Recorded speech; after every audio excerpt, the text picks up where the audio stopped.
होता तोहार शादी अब प्यार में दगा कैलू की होता तोहार शादी प्यार में दगा कैलू हमारा के छोड़ के केहू और के साथ गईलू। बाकी याद रखिया ये हमार करेजा, बाकी ई याद रखिया ये हमार करेजा कि पियवा से पहले हमार रहलू।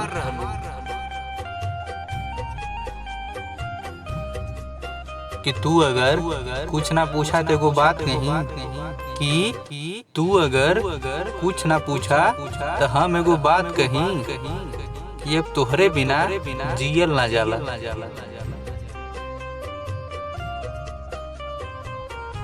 अरे वो तबो रहे अब अहियों बा और हमेशा रही। अरे वो तबो रहे अब अहियों बा और हमेशा रही।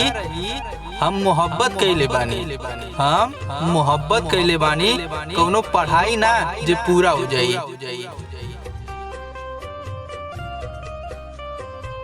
तू रूठ जाइबू तो हम जियब कैसे कि तू रूठ जाइबू तो हम जियब कैसे। अब फाटल करे जवा के सियब कैसे। तू ही तो हऊ हमार सोना के सुराही कि तू ही तो हऊ हमार सोना के सुराही। तू ही फूट जाइबू तो पनिया पियब कैसे।